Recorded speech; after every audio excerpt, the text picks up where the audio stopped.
O milagre que mudou a vida de Marcos, da dor à vitória no altar da fé. Marcos tinha apenas 22 anos quando os médicos lhe deram um diagnóstico que parecia uma sentença: pseudoobstrução intestinal crônica, uma doença rara e debilitante em que o intestino perde a capacidade de se mover normalmente, causando dores insuportáveis, inchaço extremo e a sensação de que o corpo estava se fechando por dentro. Os especialistas disseram que não havia cura, apenas medicamentos para aliviar os sintomas e, em casos graves, cirurgias de risco. Mas Marcos não imaginava que, em meio àquele desespero, Deus já estava preparando um milagre na Igreja Universal do Reino de Deus, um lugar onde a fé move montanhas e onde os impossíveis se tornam possíveis. Tudo começou com uma dor aguda que o derrubou no chão do trabalho. Ele era operador de máquina em uma fábrica em São Paulo, e o esforço físico só piorava seu quadro. As crises vinham sem aviso. Um dia, ele acorda bem, no outro, não conseguia nem se levantar da cama. Os remédios já não faziam efeito, e os médicos falavam em internação prolongada. Você vai ter que aprender a conviver com isso, disse um gastroenterologista, enquanto Marcos segurou das lágrimas. Sua mãe, Dona Maria, uma mulher de fé simples mas inabalável, foi quem não se conformou. Meu filho, Deus pode curar você. Vamos procurar ajuda na Igreja Universal, ela disse, segurando sua mão com firmeza. Marcos, embora criado em um lar católico, nunca tinha pisado em uma igreja evangélica. Mas a dor o levou a um ponto em que qualquer esperança era bem-vinda. No domingo seguinte, Dona Maria o levou até um templo da Universal perto de casa. Assim que entrou, ele sentiu algo diferente. O louvor vibrante e as pessoas orando com fervor, os pastores falando com autoridade espiritual naquele dia. O pastor estava pregando sobre a fé que vence o impossível, e cada palavra parecia dirigida diretamente a ele. Deus não muda as circunstâncias, ele muda corações, mas também opera milagres quando a gente crê, declarou o pastor, enquanto a congregação respondia com amém. Marcos, sentindo um nó na garganta, não segurou as lágrimas. Ao final do culto, quando o pastor chamou os enfermos para a oração, Dona Maria o puxou pela mão. Vem, filho. Jesus está aqui. Marcos, envergonhado, hesitou, mas a dor no abdômen era tão forte que ele não teve forças para resistir. No altar, o pastor impôs as mãos sobre sua cabeça, ungiu-lo com óleo e começou a orar com uma autoridade que Marcos nunca tinha visto. Em nome de Jesus, eu quebro essa maldição de doença. Saia, espírito de enfermidade, desse corpo. Este jovem é propriedade de Deus. A oração era forte, quase como um grito de guerra espiritual. Marcos sentiu algo estranho. Um calor percorreu seu corpo e por um instante, a dor pareceu diminuir. Mas o pastor não parou por aí. Você precisa fazer a sua parte, meu irmão. Participar da corrente de oração, jejuar, dar o dízimo e as ofertas com fé. Deus honra quem o honra. Você quer ser livre? Marcos, com os olhos cheios d'água, balançou a cabeça. Sim, pastor, eu quero. Naquele dia, ele se comprometeu a participar da campanha dos 7 dias de jejum e oração, um período de consagração onde os fiéis buscam a Deus com intensidade. Dona Maria, emocionada, abraçou o filho. Deus vai te curar, meu filho. Eu sinto isso. Os dias seguintes não foram fáceis. As crises ainda vinham e Marcos às vezes duvidava. Será que isso vai adiantar, mãe? Ele perguntava, enquanto se contorcia de dor no sofá. Mas Dona Maria não deixava a fé esmorecer. A Bíblia diz que a fé é a certeza das coisas que não se veem. Vamos continuar orando. E eles oravam. Todas as noites antes de dormir, eles ligavam para linhas de oração 24 horas da Universal, onde obreiros intercediam por ele. Marcos também começou a assistir aos cultos de fogueira santa, onde o fogo espiritual queimava tudo que não vinha de Deus. No 4º dia da campanha, algo mudou. Durante a vigília de oração, enquanto o pastor clamava pela libertação dos enfermos, Marcos sentiu uma pressão forte no abdômen, como se algo estivesse se soltando. Ele caiu de joelhos e as lágrimas escorriam sem controle. Jesus me cura, ele gritou e a igreja inteira começou a orar por ele. De repente, como um peso sendo tirado das costas, a dor sumiu. Totalmente. Marcos levou as mãos à barriga, incrédulo. Não doía mais. Não havia inchaço. Era como se nunca tivesse tido aquela doença. No domingo seguinte, ele subiu ao altar para dar seu testemunho. Com a voz embargada, contou como Deus o havia curado. Eu vim aqui com dor, com medicação, com medo. Mas Deus me deu uma nova vida. Os médicos disseram que não tinha cura, mas Jesus disse que já estava curado. A igreja explodiu em glórias a Deus. O pastor, emocionado, abraçou Marcos e disse: isso é o poder da fé. Quando a gente entrega tudo nas mãos de Deus e faz a nossa parte, Orando, jejuando, dizimando, ele age de forma sobrenatural. Marcos não parou por aí. Ele se batizou, tornou-se um dizimista fiel e passou a servir na igreja como obreiro. Sua vida mudou completamente. Não só a doença havia desaparecido, como ele recebeu uma promoção no trabalho e sua família se uniu ainda mais na fé. Hoje, sempre que alguém pergunta como ele foi curado, Marcos responde com um sorriso: não foi medicina, não foi sorte.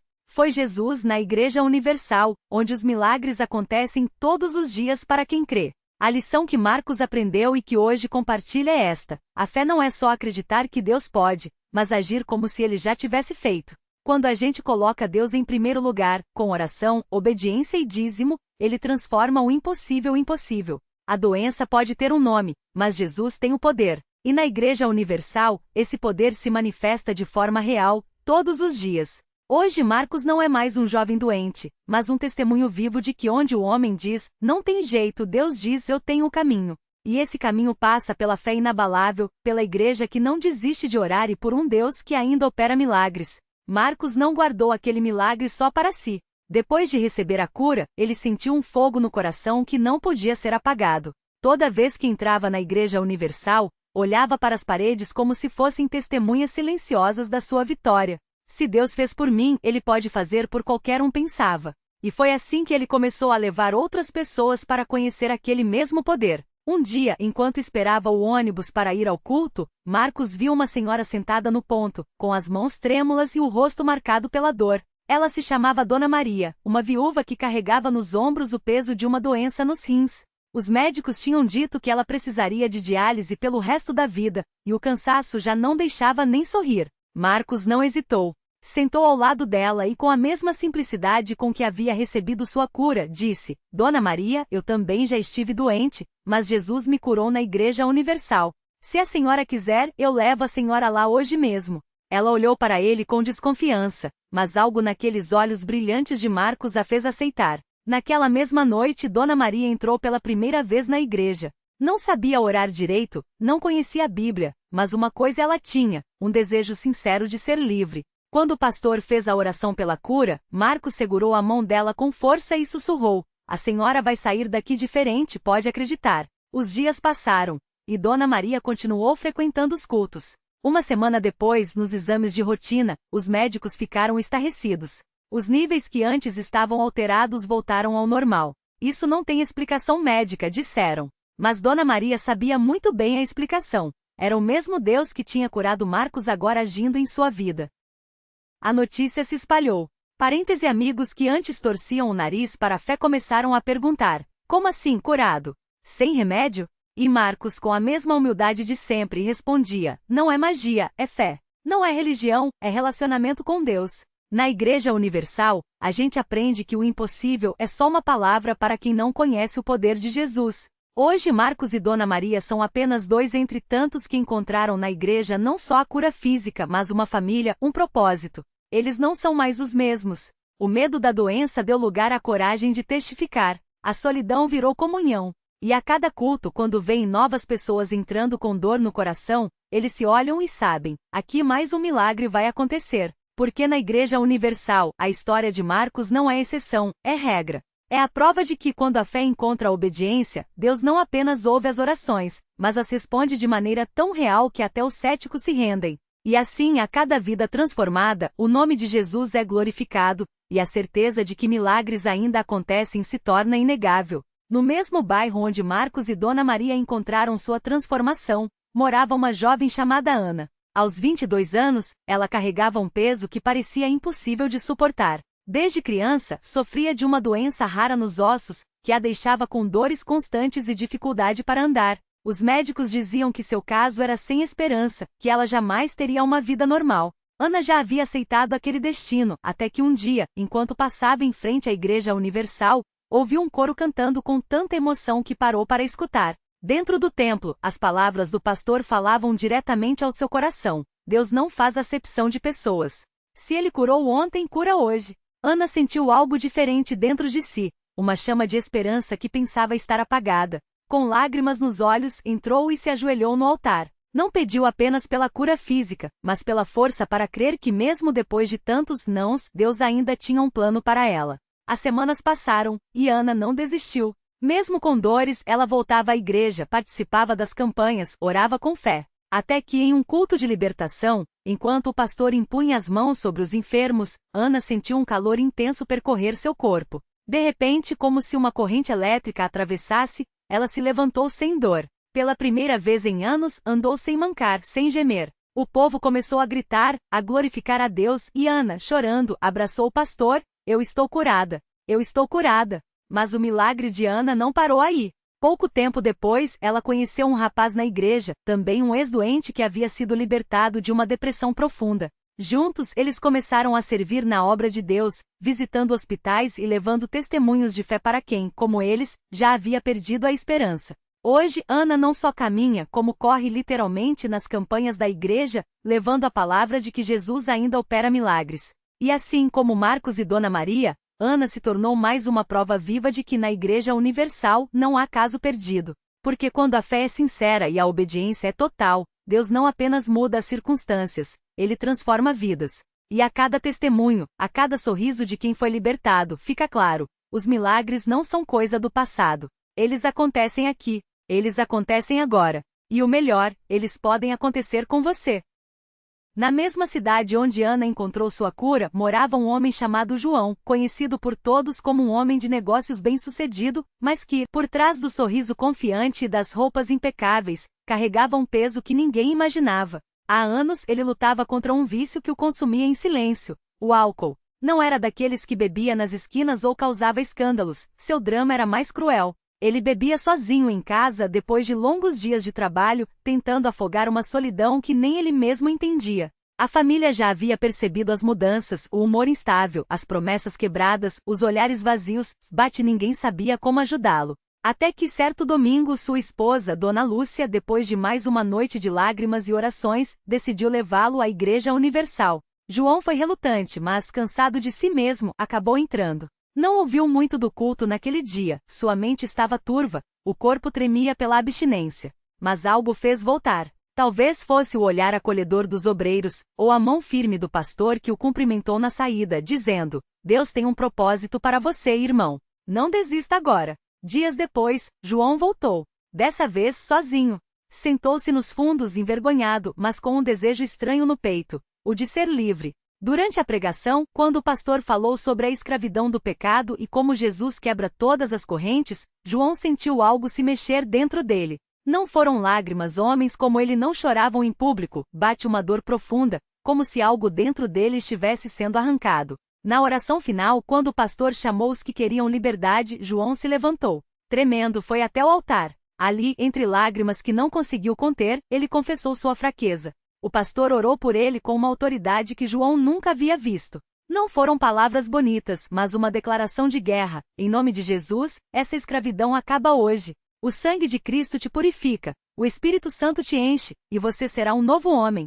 João saiu da igreja naquela noite diferente. Não porque a vontade de beber tivesse sumido magicamente, ela ainda estava lá, sussurrando porque, pela primeira vez em anos, ele tinha esperança. Os dias seguintes não foram fáceis. A luta era diária, mas João não estava mais sozinho. Os obreiros o visitavam, oravam com ele, e sua esposa, que antes chorava escondido, agora orava ao seu lado. Ele começou a frequentar as reuniões de libertação, a participar dos cultos, a ler a Bíblia. Pouco a pouco, o desejo pelo álcool foi perdendo força. Não foi de uma hora para outra, mas foi real. Um dia, ele percebeu que fazia semanas que não sentia falta da bebida. Não porque tivesse força própria, mas porque alguém o sustentava. Hoje João não só está livre, como se tornou um dos maiores apoiadores da obra de Deus na sua região.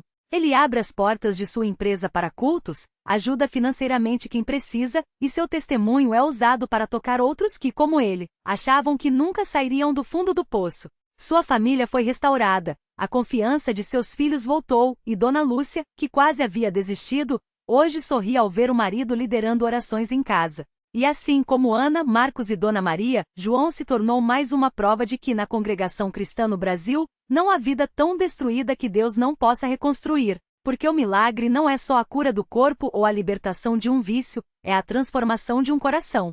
É ver um homem que estava morto em seus delitos ressuscitar para uma nova vida. E o mais lindo é saber que enquanto houver fé, enquanto houver uma igreja disposta a estender a mão, Deus continuará escrevendo essas histórias. Talvez a próxima seja a sua.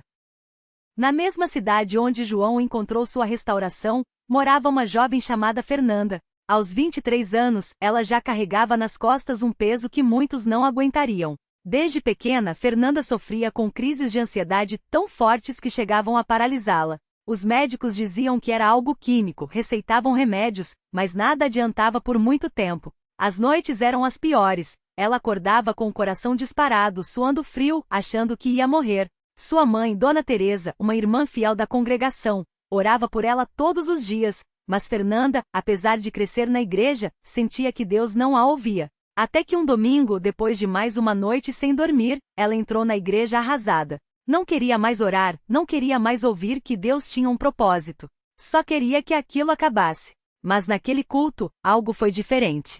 Enquanto o irmão que presidia falava sobre a fé que move montanhas, Fernanda sentiu um aperto no peito tão forte que pensou que fosse desmaiar. De repente, uma irmã que nem conhecia bem se aproximou e segurou sua mão. Irmã, o Senhor está te chamando, ela disse com uma certeza que Fernanda não entendia. E então, como se uma voz sussurrasse em seu coração, ela ouviu: filha, confia em mim. Foi aí que tudo mudou. Fernanda caiu de joelhos e começou a chorar de uma forma que nunca havia chorado antes. Não eram lágrimas de dor, mas de alívio, como se algo dentro dela estivesse se quebrando para dar lugar a uma paz que não vinha dos remédios. Os irmãos a rodearam em oração, e ela sentiu mãos em sua cabeça, vozes clamando pelo seu milagre. Quando se levantou, não era mais a mesma. As crises não sumiram na hora, isso seria mentira, mas algo dentro dela havia mudado. Era como se uma luz tivesse sido acesa em um quarto escuro há anos. Nos dias seguintes, Fernanda começou a participar dos cultos com um coração diferente. Não mais como uma obrigação, mas como alguém que havia sido tocada. As crises ainda vinham, mas agora ela orava em vez de entrar em pânico.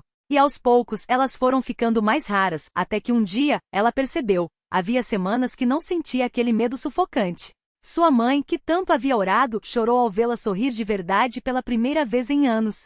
Hoje, Fernanda serve na igreja como auxiliar dos jovens. Ela conta sua história sem vergonha, porque sabe que há muitos como ela que acham que nunca vão sarar. Se Deus fez por mim, Ele pode fazer por você, ela diz, olhando nos olhos de quem a ouve. Porque na congregação, não há dor que não seja conhecida, não há luta que não seja compartilhada. E quando um coração se abre para a fé, até as cadeias mais pesadas se quebram. E assim como João, como Fernanda, há milhares de histórias que não são contadas nos jornais, mas que ecoam nos corações daqueles que creem. Histórias de pessoas que entraram na igreja carregando pedras e saíram carregando bênçãos. Porque Deus não escolhe os perfeitos, Ele escolhe os que estão dispostos a se render. E se você está lendo isso hoje, saiba, sua história de milagre pode estar só começando. O milagre que não acaba.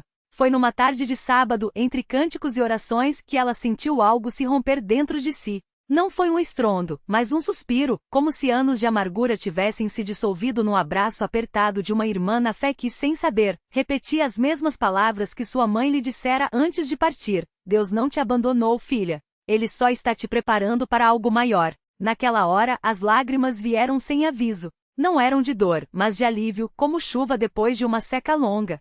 Os pesadelos que a acordavam à noite, o vazio que a fazia buscar refúgio em coisas que só a afundavam mais, tudo perdeu força. Não desapareceu de uma vez, porque a cura, às vezes, é um processo, não um instante, mas pela primeira vez, ela acreditou que poderia viver sem aquelas correntes.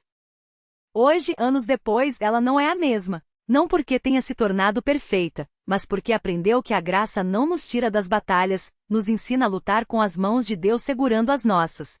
Seu milagre não foi a ausência de cicatrizes, mas a coragem de mostrá-las e dizer: aqui Deus me encontrou. Reflexão final. Talvez você esteja lendo isso com o coração apertado, pensando: mas o meu caso é diferente. E é mesmo. Cada dor tem seu nome, cada luta, sua noite. Mas há uma verdade que nenhuma escuridão apaga. Deus não mede nossa fé pela falta de feridas, mas pela disposição de entregá-las a Ele. João teve sua cruz, Fernanda teve sua tempestade, e você?